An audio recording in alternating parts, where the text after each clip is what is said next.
It's chapter 5 of the book of Matthew, beginning on page 683 in your hymnal, in your pew Bible. And it's verses 13 through 20.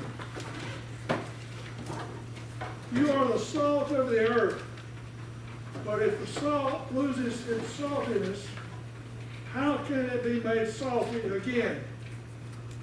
It is no longer good for anything except to be thrown out and trampled by men. You are the light of the world.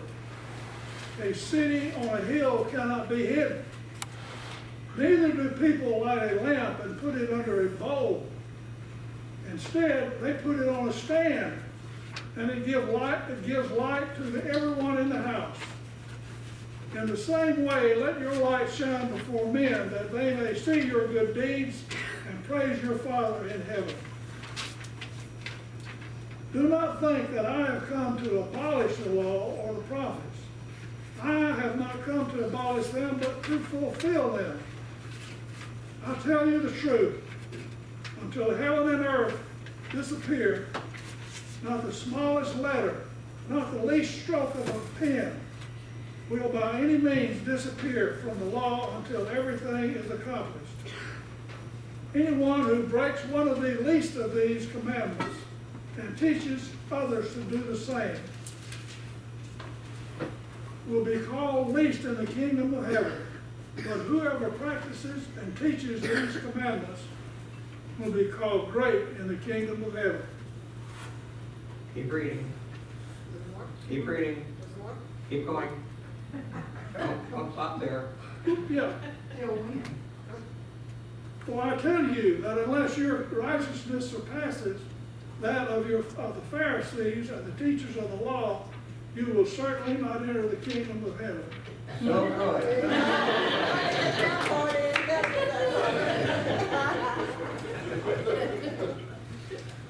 You'll find out in a little bit why I had him read those verses, that last verse there. I want to read to you from, to be honest with you, this is Paul's second letter to the church of Corinth, even though it has 1 Corinthians in it. And the reason is because we lost his first letter. But we really didn't lose it because it's found somewhere in 1 Corinthians.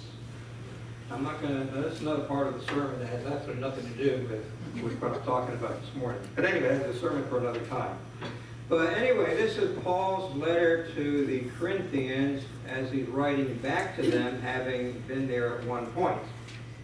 So he says, when I came to you, brothers and sisters, I did not come proclaiming the mystery of God to you in lofty words or wisdom. For I decided to know nothing among you except Jesus Christ and Him crucified. And I came to you in weakness and in fear and in much trembling. My speech and my proclamation were not with plausible words of wisdom, but with a demonstration of the Spirit and of power, so that your faith might rest not on human wisdom, but on the power of God. Pray with me for a moment. Father, I thank you for your word, which is for us a light in darkness.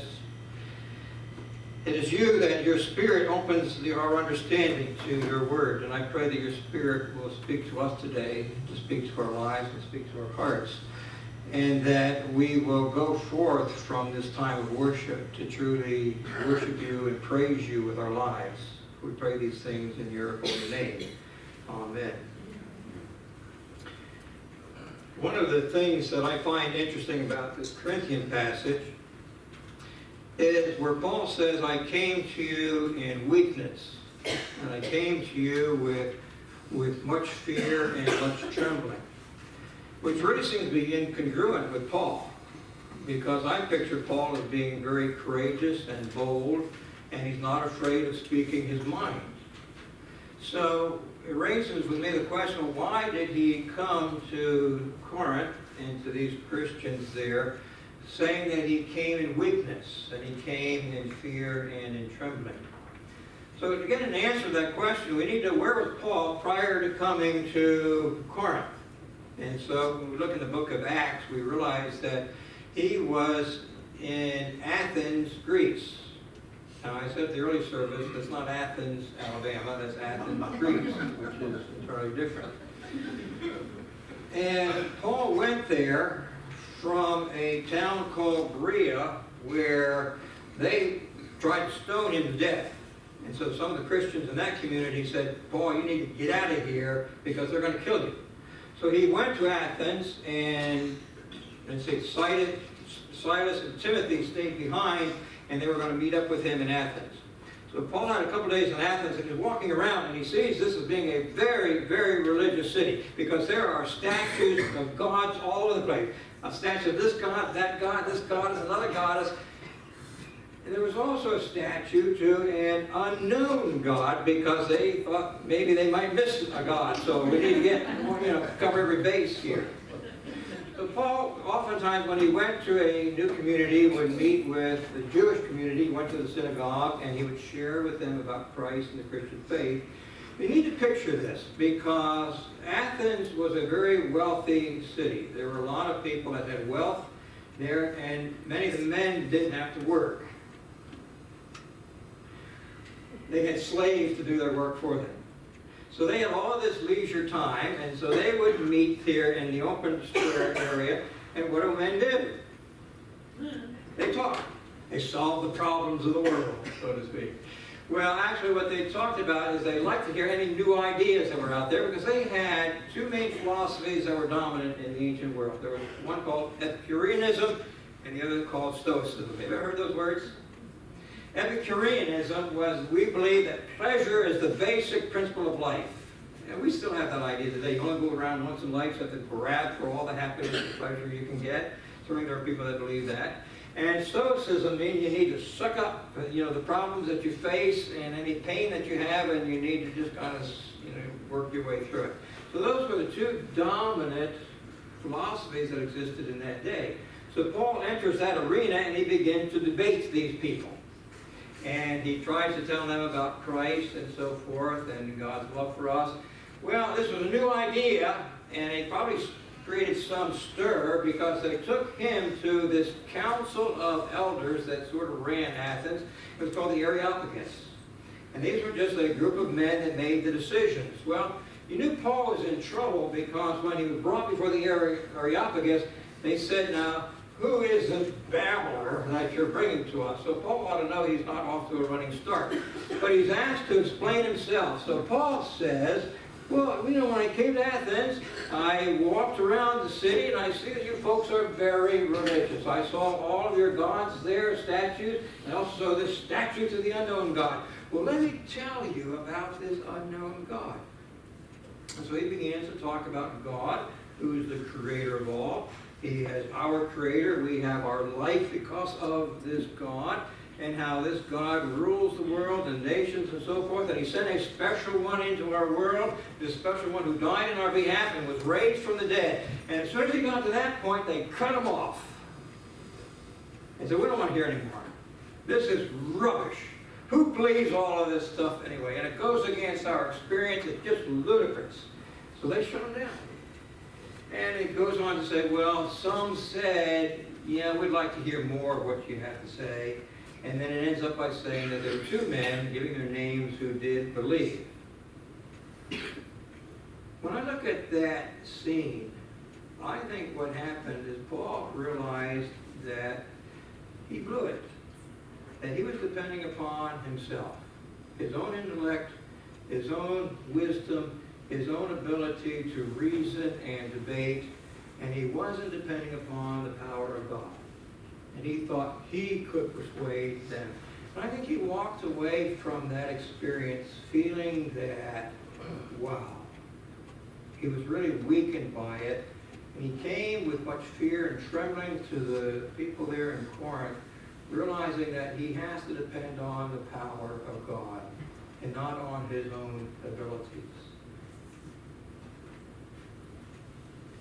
One of the things that strikes me, when you read the first chapter of Corinth, there's a verse, many people have memorized this, where he says that the message of the cross is foolishness to those who are perishing, but it is, how does he phrase that? It's foolishness to those who are perishing, but to those who believe, it is the power of God. And so Paul, coming into Corinth, comes to realize that all he's going to do, he's only going to preach Christ and Christ crucified. Just do the basics. And when I think of that passage, I think of Billy Graham. And some of you are like me when you grew up, every now and then there would be a television series where they may have several nights on of Billy Graham at a certain crusade that he was on. And these would be, some of them would be live televised, others would be taped and so forth. But as I listened to Billy Graham as I was growing up, I realized his message is really very basic. It's very simple. It's not deep, it's not intellectual. And he would always share different stories to kind of help us to identify with this, and stories that talk about our brokenness, how all of us are sinners and we've fallen short of the glory of God. We've fallen short of our own standards. And every one of us can look within ourselves and see things that are probably not very pleasing to God. We're not always honest, we're not always truthful, we're not always kind. Our tongue can rattle off things, particularly when we're angry and frustrated and upset, that are not always the best things that come out of our mouths. As John in his gospel talks about, the tongue can say some very nice and kind things, but out of our mouths can come some very angry and hurtful things. So we realize that sin is something that affects us as well. And then Billy Graham would use that scripture passage where the wages of sin is death. This is God's judgment against us, that the wages of sin is death. But God, in his love for us, sent his own Son into the world so that those who believe in him would not perish, but would have everlasting life. And so it's basically a very simple message, one that we have heard within the church all the time. And then they would end up with this song. Just as I am without one plea, but that thy blood was shed for me, and that thou bidst me come to thee, O Lamb of God, I come, I come. And even when I sing that song just now, it resonates with things that give me trouble. Does this give you trouble, Kim? All the time, sorry. You might want to invest in another one. Something about that song that just resonates with my inner being. And it's like God uses that song to speak to the hearts of a lot of people. And Billy Graham would invite people to come forward, and all through the stadium, if they were meeting in an outdoor stadium, people would come and they would stand down in front. And they would meet with a trained counselor who would meet with them afterward, pray with them, and give them some literature, and then encourage them to become a part of a church when they got back home. A very, very simple message of Christ and Christ crucified. I've got up here on the newsprint 3 words.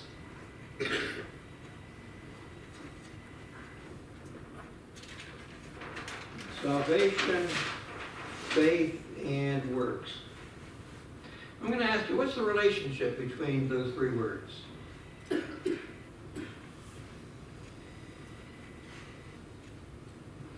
Salvation, faith, and works. God provides us salvation. Okay. And then we have faith in him. Okay. And then we try to do good works Okay. that he would have planned for us. Great. That's the basic Christian message. Now, a lot of people, though, operate on a different approach. They feel it is our good works, some may even say it is our faith, that helps us to achieve salvation. Because a lot of people feel that, well, if I live a life that's good enough, God will reward me with salvation. And I've done a number of funerals over the years, and many times when I meet with a family and talking about, well, tell me something about this person, family member that has passed on. And they say, well, he was a good person. He tried to give a good life. He had a real good sense of humor. He'd take off his shirt. He'd give a shirt to anybody. So that was the kind of thing that I hear. And when you hear that, I also hear, well, you need to work at your salvation. and then God will reward you because of the good deeds that you do. Now, in truth, when you look at all of the religions of the world, they're all that way.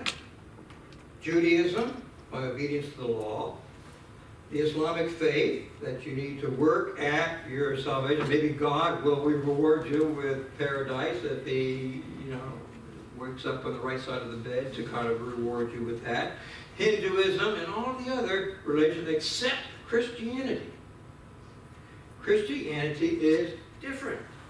Christianity says salvation comes as a gift from God. You cannot earn it. You cannot work for it as though God's going to give it to you as a reward. No, it comes as a gift, and you receive that gift by faith, because how can you prove it? Really, that it is a gift, but you believe, it comes by faith, you accept it by faith, and then comes your works as a way of saying thank you to God. Now, I did this. If I were to give this $100 bill to one of you, and I'm going to underscore the word if. Okay. If I were to give this to you, Vicki, Yes. what do you have to do? Thank you. You reach out and you have that. Right. So what did Vicki do to earn that? Did she deserve it?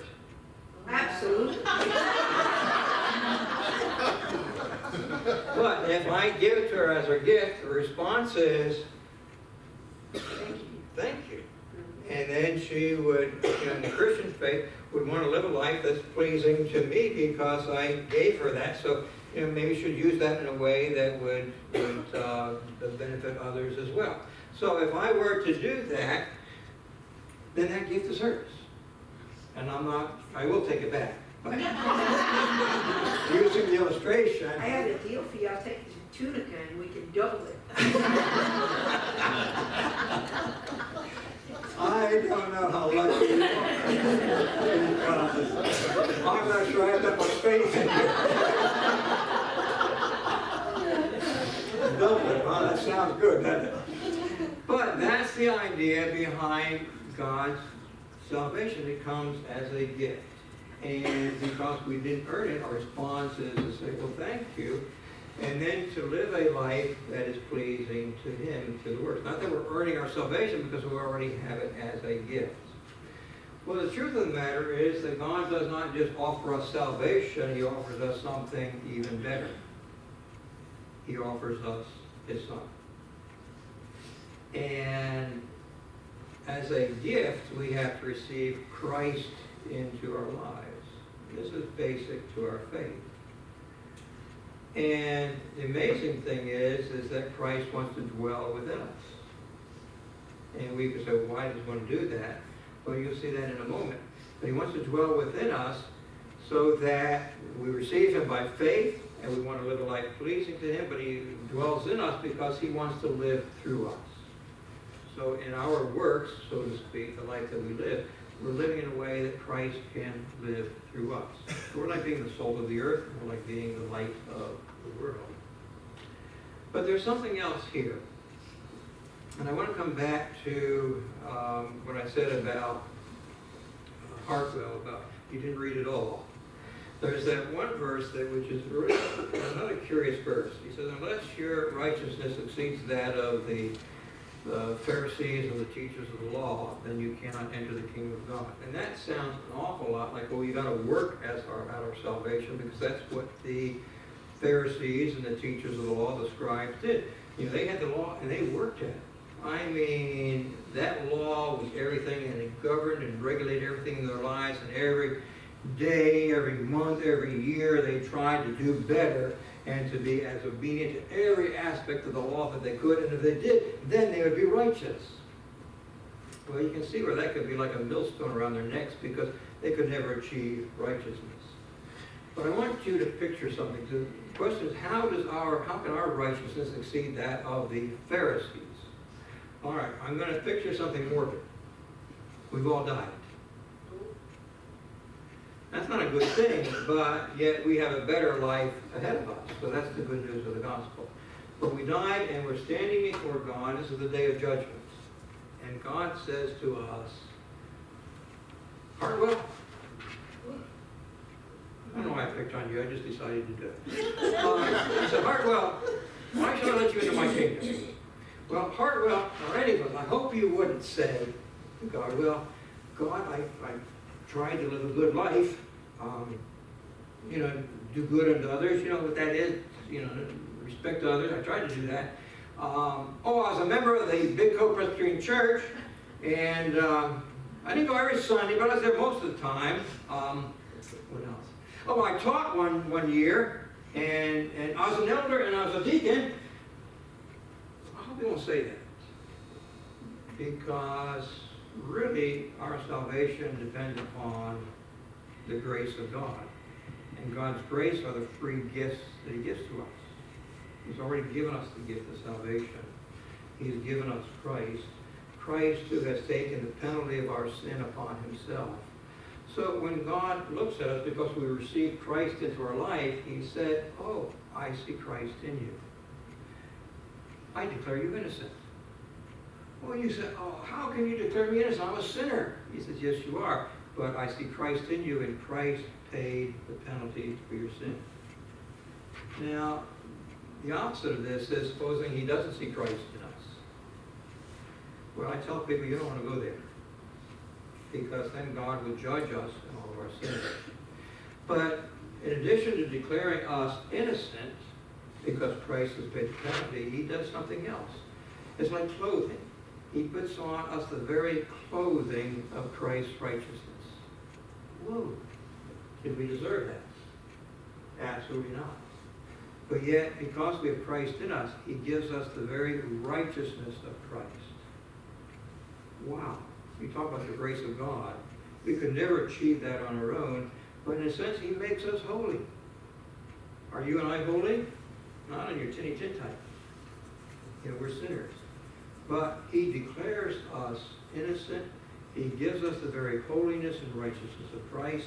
And then He said, now you can come and dwell with me in my presence, in my kingdom. Because nothing unholy can dwell in the presence of God's holiness. So He makes us holy in Christ. I remember, and I mentioned this at the first service, I think I mentioned it here too at one time,